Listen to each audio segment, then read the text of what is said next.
Good evening dear students and dear friends. आज हम फिर से एक नई वीडियो लेकर प्रस्तुत हैं। प्रिंसिपल ऑफ सुपरपोजिशन, हिंदी में इसे बोलते हैं अध्यारोपण का सिद्धांत। तो देखो, मैं आपको बताऊं कि दो तरह की जो है राशियां होती हैं, एक सदिश होती है, एक अदिश होती है। जो अदिश राशि होती है उसको निरूपित करने के लिए केवल परिमाण की आवश्यकता होती है, और जो सदिश राशि होती है उसे निरूपित करने के लिए परिमाण तथा दिशा दोनों की आवश्यकता होती है। ठीक है, तो अध्यारोपण का जो सिद्धांत होता है उसकी मैंने यहाँ पे डेफिनेशन लिखी है कि total force on a single charge by rest of the forces exerted will be vector sum of all the forces. कुछ यहाँ डेफिनेशन आपको समझ आई होगी, और नहीं आई है तो मैंने एक नीचे एग्जाम्पल भी लिखा है कि तीन आवेश हैं Q1, Q2 और Q3। Q2 आवेश पर लगने वाला फोर्स हम निकालना चाहते हैं। कौन कौन लगाएंगे Q2 आवेश पे फोर्स? Q1 लगाएगा, Q1 आवेश लगाएगा और Q3 आवेश लगाएगा। तो हमने लिखा है कि Q2 आवेश पर फोर्स ऑन Q2 आवेश पर लगने वाला फोर्स वेक्टर है। फोर्स जो होता है एक सदिश राशि है, तो उसके ऊपर हमने एरो का निशान लगाया है, बराबर हो जाएगा दूसरे आवेश पर पहले आवेश के द्वारा लगने वाला फोर्स F21 वेक्टर प्लस दूसरे आवेश पर तीसरे आवेश के द्वारा लगने वाला फोर्स F23 वेक्टर। ठीक है, अब अगर हम ये ले लें कि if number of charges are n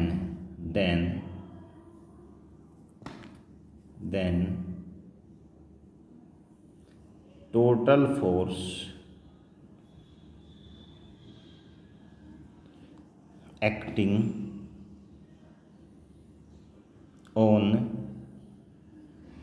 nth charge will be। ठीक है, हम चाह रहे हैं कि हमारे कुल आवेश कितने हैं? They are n in number, total n है, और जो उनमें जो nth वाला आवेश है उसके ऊपर जो लगने वाला फोर्स है बाकी के बचे हुए n-1 आवेशों द्वारा वो कितना होगा। तो देखो, उसे हम ऐसे लिखेंगे F net on n vector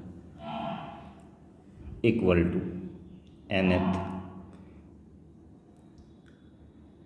F n1 का मतलब पहले आवेश द्वारा nth आवेश पर लगने वाला फोर्स प्लस F n2 दूसरे आवेश द्वारा nth आवेश पर लगने वाला फोर्स प्लस F n3 तीसरे आवेश द्वारा nth आवेश पर लगने वाला force plus F n4 fourth आवेश के द्वारा nth आवेश पर लगने वाला फोर्स। ऐसे हम इन्हें वेक्टोरिकली जोड़ते चले जाएंगे, और बाद में जो लास्ट का nth से पहले वाला आवेश है वो हो जाएगा F n-1, मतलब n-1 वाले आवेश द्वारा n आवेश पर लगने वाला फोर्स।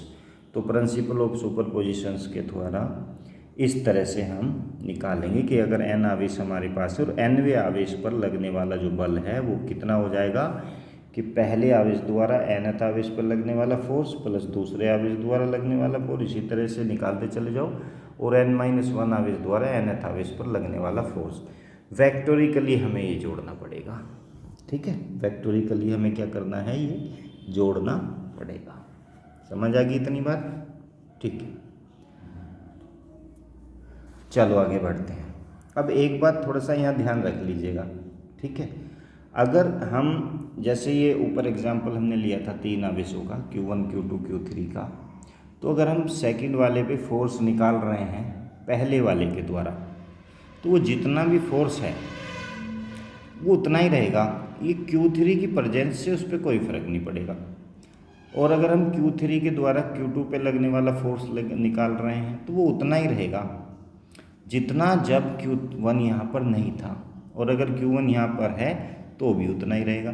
मतलब कहने का ये है कि Q1 की उपस्थिति के कारण Q2 पर Q3 के द्वारा लगने वाला जो फोर्स है उसके मान में कोई भी परिवर्तन नहीं होगा।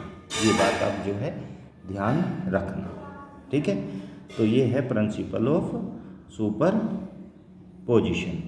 इसमें हमें परिमाण के साथ साथ किस चीज़ का ध्यान रखना पड़ेगा? परिमाण के साथ साथ हमें दिशा का भी ध्यान रखना पड़ेगा। अभी मैं समझता हूँ कि पूर्ण रूप से आपके ये समझ नहीं आया होगा, तो कोई बात नहीं है, हम इसको जो है आपको एक एग्जाम्पल की हेल्प से भी समझाने की कोशिश करते हैं।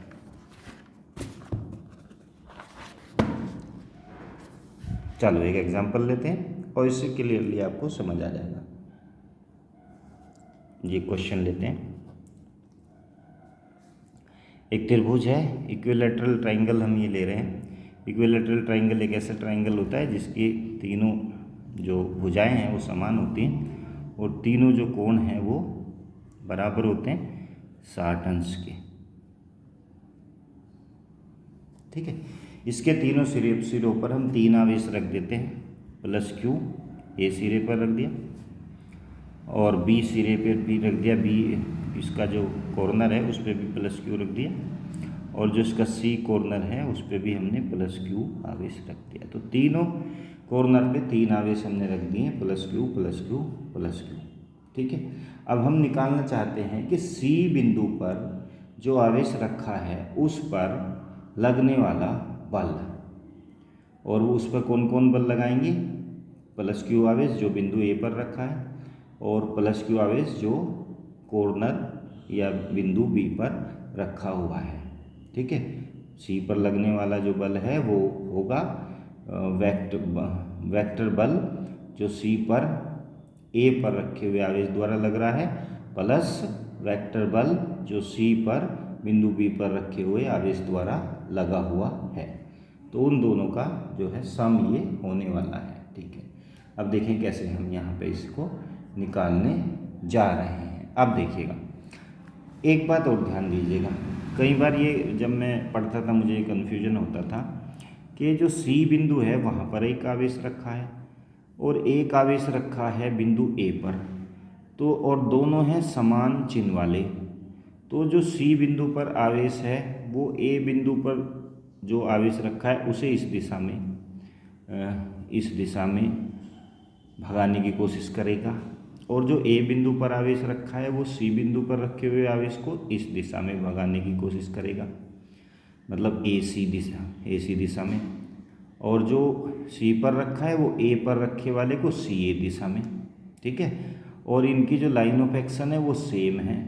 तो ये तो दोनों एक दूसरे के प्रभाव को ख़त्म कर देंगे, लेकिन ऐसा नहीं होता है। ठीक है, अगर हम सी पर लगने वाला कुल बल निकालना चाहते हैं तो सी के द्वारा कोई भी बल नहीं लगाया जाएगा। ठीक है, बल सी भले ही लगाए लेकिन हम कंसीडर नहीं करेंगे, हम तो ये कंसीडर कर रहे हैं कि सी पर कौन कौन से बल लग रहे हैं। दूसरे आवेश सी बिंदु पर रखे हुए आवेश पर कितना और किस दिशा में बल लगा रहे हैं, सी उन आवेशों पर कितना और किस दिशा में लगा रहा है बल, ये हमें ज्ञात नहीं करना है।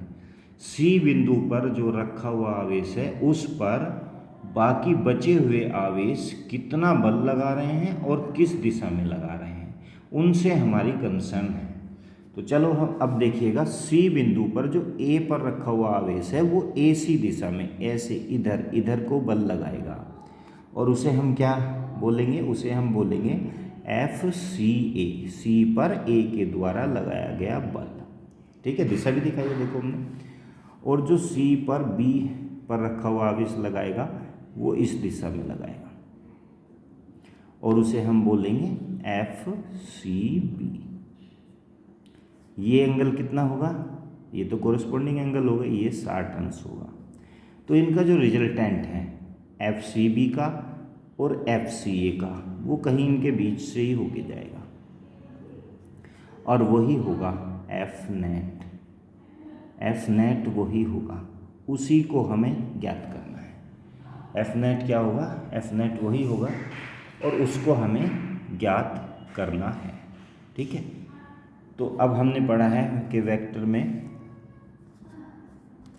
कि अगर जो है 2 वेक्टर हैं, एक वेक्टर ऐसे लगा हुआ है P वेक्टर और एक वेक्टर ऐसे लगा हुआ है क्यू वेक्टर, और इनका रिजल्टेंट इनके बीच में से जा रहा है आर वेक्टर। तो अगर हम ये आर वेक्टर निकालना चाहें, ठीक है, तो इसका मोड निकालना चाहें तो लॉ ऑफ पैरेललोग्राम से ये हो जाता है under the root P vector whole square plus Q vector whole square plus 2 mod P mod Q और cos theta. Theta is the angle between vector P and vector Q. ये इनके बीच का जो है कोण है। समझ आ गई बात? ठीक है।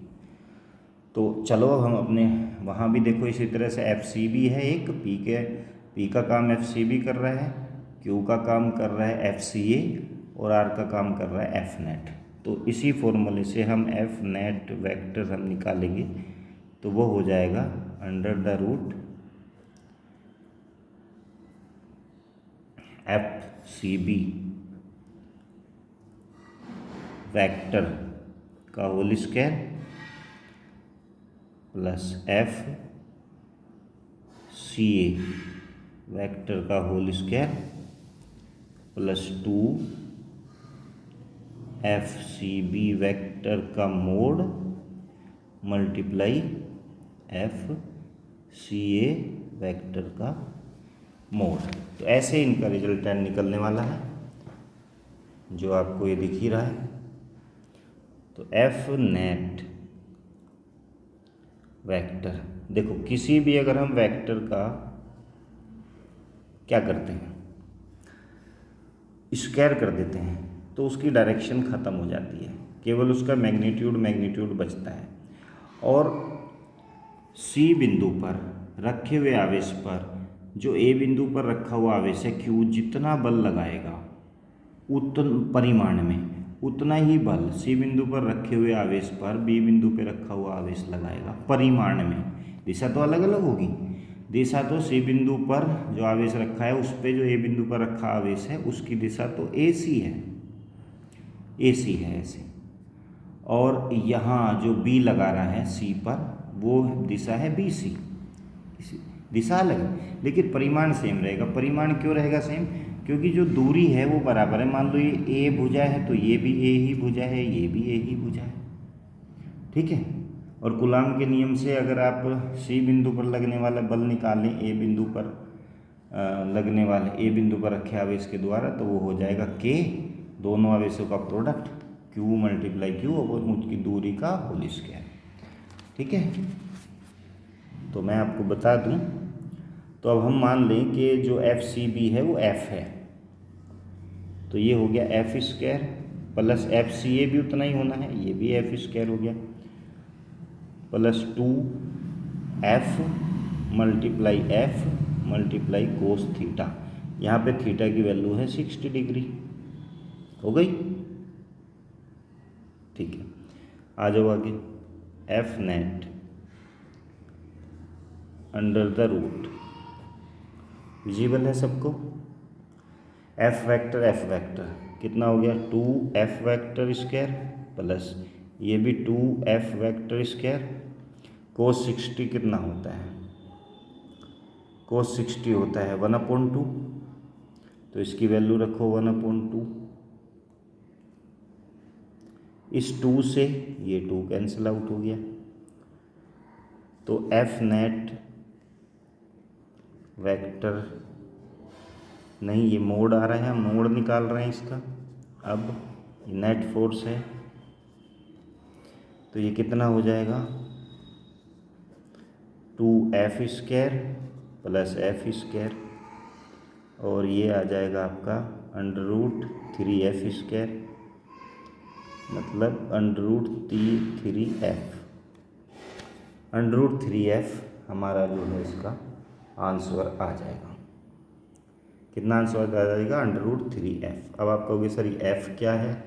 देखो f है, कूलाम का नियम लगा दो, दो आवेश, जो एक आवेश q पे रखा है और जो एक आवेश c पे रखा है, तो उसके लिए f हो जाएगा k Q1 Q2 Q multiply Q upon इनके बीच की दूरी ए का होल स्क्वायर। तो एफ हो जाएगा के क्यू स्क्वायर अपॉन ए स्क्वायर। ये है एफ, समझ गए। एफ की वैल्यू है तो √3f जो वैल्यू आ गई है वो एफ नेट की आ गई। तो सी बिंदु पर जो बल लगेगा वो कितना लगेगा, √3f लगेगा। ठीक है। अगर ये होती सदिश राशि, ये अदिश राशि होता फोर्स क्या होता है, अदिश राशि। तो सी बिंदु पर ए बिंदु पर रखे आवेश द्वारा कितना फोर्स लगता है, इतना के क्यू स्क्वायर अपॉन ए स्क्वायर। और जो बी बिंदु पर रखा आवेश है उसके द्वारा सी बिंदु पर रखे आवेश के द्वारा भी इतना ही फोर्स लगता। तो कुल फोर्स कितना होता, सीधा सीधा जोड़ देते हैं हम इसे, तो ये हो जाता 2k स्क्वायर अपॉन ए स्क्वायर। लेकिन अब तो इतना नहीं आया है, अब कितना आया है, अब आया √3k स्क्वायर अपॉन ए स्क्वायर। ठीक है, तो अलग आया ना, क्योंकि ये जो है सदिश हो गया। फोर्स क्या है, बल क्या है, एक सदिश राशि है। ठीक है, तो सदिशों की तरह से जुड़ेगी। अदिश राशि होती जैसे विभव वगैरह तो उसे सीधा सीधा हम जोड़ देते, दूरी होती है हम सीधा सीधा जोड़ देते, समझे कि नहीं। ठीक है, तो ये था प्रिंसिपल ऑफ सुपरपोजिशन, अध्यारोपण का सिद्धांत।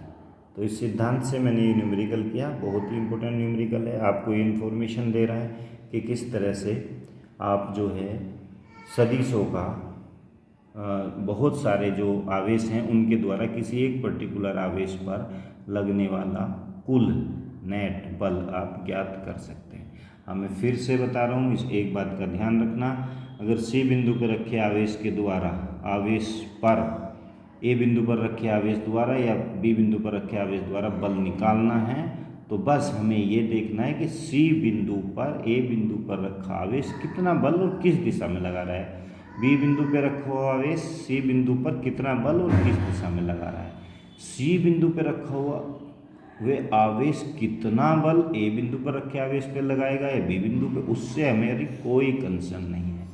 हमने तो ये मान लिया कि सी बिंदु पे रखा आवेश किसी पे भी कोई बल नहीं लगा रहा है, तभी तो हम जो है निकाल पाएंगे कि सी बिंदु पर कितना आवेश लग रहा है। सब समझ गए। तो आज के लिए इतना ही रखते हैं। Thank you very much.